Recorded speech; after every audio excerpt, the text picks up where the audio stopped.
Hamill at the National Quartet Convention this year. Thank you.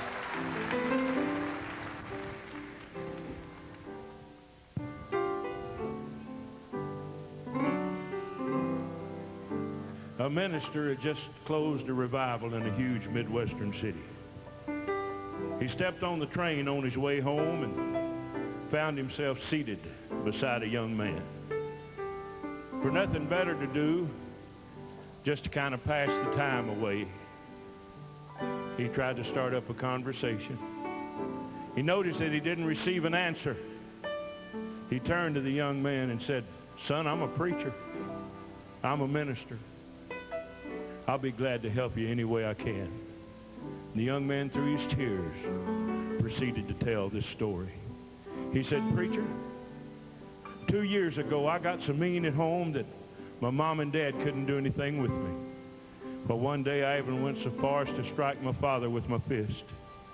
He told me then, 'Son, I hate to do it. It's going to break your mama's heart. But we want you just to get away from here. Just leave this house.' Preacher, I wandered all over this country for the past 2 years.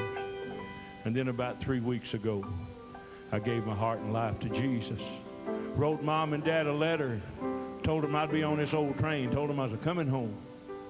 Preacher said, "Son, that's well and good, but how do you know you're going to be welcome?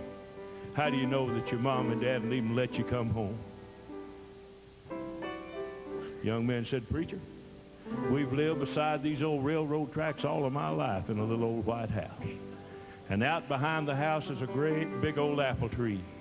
And I told Dad in the letter, if I was welcome home, and him and Mom could see in their hearts to forgive me of all the pain and heartache I caused, for Dad to go out there in the backyard and hang a little white rag right on the top of that tree. And I could see it from the train. And I'd know by that signal that everything was all right. Preacher, would you look for me and tell me what you see? I want to go home so bad, and I'm so sorry for all the things I've done. Tell me if you see one little teeny white rag on the top of that tree." Well, the old preacher, not knowing what to expect, wiped the window of that old train off and looked out. Then he had a great big smile. He said, "Son, you can relax. That apple tree's in full bloom. I never saw so many white rags tied on anything in all of my life. And that's not all. Out under the apple tree, I see that gray-haired old mom and dad standing out there waving a big white bed sheet, saying, 'Come on home, son. Welcome home. We love you.' And you know, that's just like God.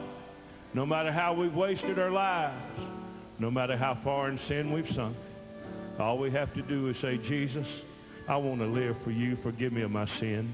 And you know, he'll welcome each and every one of us home." Lord, I'm coming home.